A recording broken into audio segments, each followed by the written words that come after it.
Picture this: a quiet, isolated trail winding through dense, shadowy forests. That's where our first story takes place.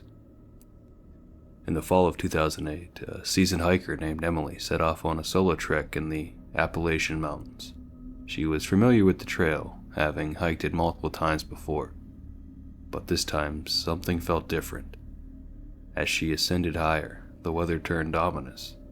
Dark clouds gathered and a thick fog enveloped the forest, reducing visibility to mere feet. Emily decided to set up camp early and wait out the fog. She pitched her tent and started a small fire and settled in for the night. But as the night deepened, Emily began to hear strange noises.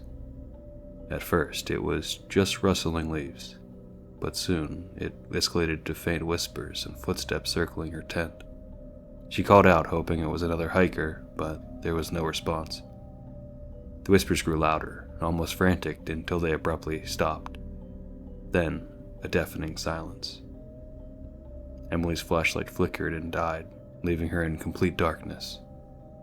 Terrified, she clutched a small knife and stayed awake, waiting for the dawn. When the first light of morning broke, Emily emerged from her tent to find the forest eerily still. She packed up quickly and started her descent. But as she walked, she noticed something chilling. Her trail markers had been rearranged, leading her in circles. Panic set in as she realized she wasn't alone. In the distance, she saw a figure, pale, gaunt, and dressed in an old, tattered clothes. The figure seemed to glide through the forest, watching her every move. Emily quickened her pace, desperately trying to find the right path. Hours passed, and just when she thought she was hopelessly lost, she stumbled upon a ranger station. Exhausted and frightened, she recounted her ordeal to the rangers. The rangers listened with grave expressions. They explained that several hikers had reported similar encounters over the years, and local legend spoke of a lost soul haunting the trail, forever seeking a way out.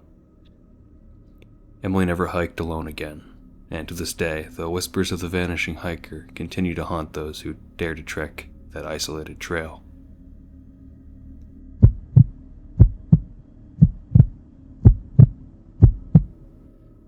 Our next story takes us to a historic hotel in Colorado, where a particular room holds a dark secret.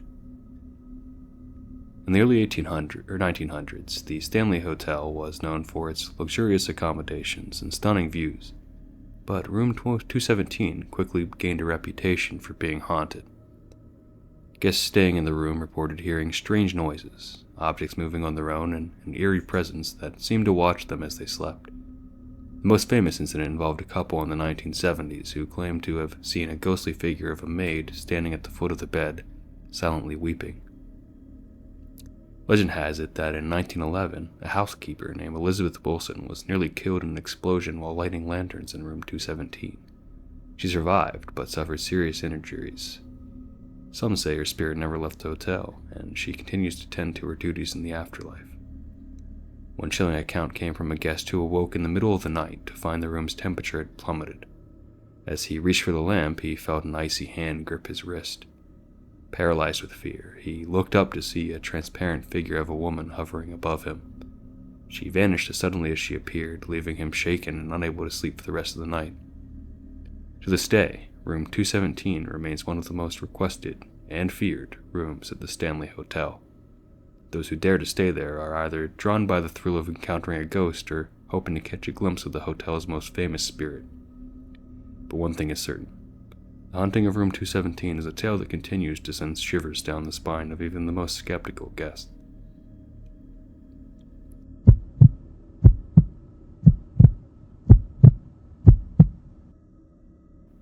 For our third story, we travel to the desolate and stormy shores of Scotland, where a lighthouse keeper mysteriously vanished without a trace.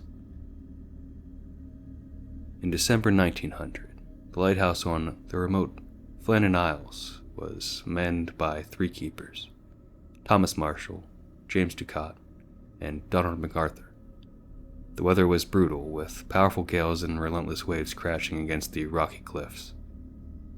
On December 15th, a passing ship noticed that the lighthouse was dark and reported it upon reaching port. When a relief vessel arrived days later, the crew discovered an unsettling scene. The lighthouse was eerily quiet. The door was unlocked, and a half-eaten meal sat on the table.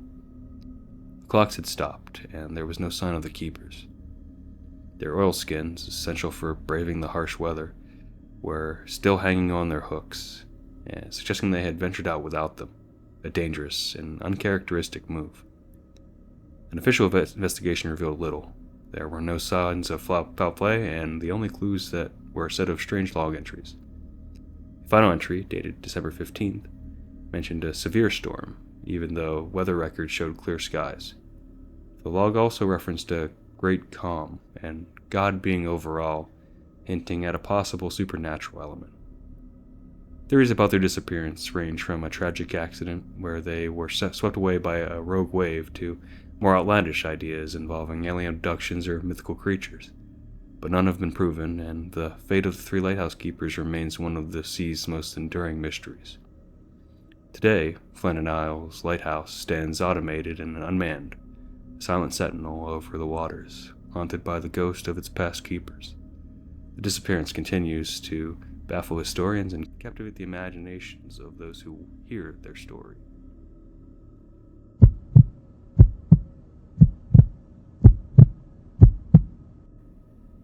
Our final story takes us to a quaint, sleepy town where an antique doll became the center of a series of terrifying events. In 1972, a young girl named Sarah received a Raggedy Ann doll for her birthday. The doll quickly became her favorite toy, but it didn't take long for strange occurrences to begin. Sarah's parents noticed the doll seemed to move on its own. They would find it in different rooms despite no one having touched it. At night, they had heard faint giggling and footsteps coming from Sarah's bedroom, but when they checked, she was sound asleep, and the doll sat innocently on her shelf. One night, Sarah woke up screaming, claiming the doll had spoken to her, whispering dark secrets and threatening her if she told anyone. Her parents, initially dismissive, grew alarmed when Sarah began to suffer from night terrors and unexplained scratches on her arms. Desperate for answers, they consulted a local historian who revealed the doll's sinister past. It had once belonged to a girl named Annabelle, who died under mysterious circumstances. Annabelle's spirit was said to have attached itself to the doll, cursing anyone who owned it. Terrified, Sarah's parents tried to dispose of the doll, but it kept reappearing in their home. They finally sought the help of a paranormal investigator, who performed a cleansing ritual and sealed the doll in a blessed box that was kept securely at their museum for dangerous spiritual and occult objects. The strange occurrences ceased, but the town still whispers about the cursed doll. Some say it's still out there, waiting to be found and unleashed upon its unsuspecting victim. So, if you ever come across an antique doll with piercing blue eyes and a haunting smile, you might want to think twice before bringing it home, because some dolls are meant to be left alone. These were just a few of the countless tales of terror that lurk in the shadows of our world. Whether you believe in the supernatural or not, these stories remind us of that. Sometimes, reality is stranger and more frightening than fiction. Thank you for joining me in this journey into the unknown. If you enjoyed these stories, please like, share, and subscribe for more chilling tales. And remember, sleep tight if you can.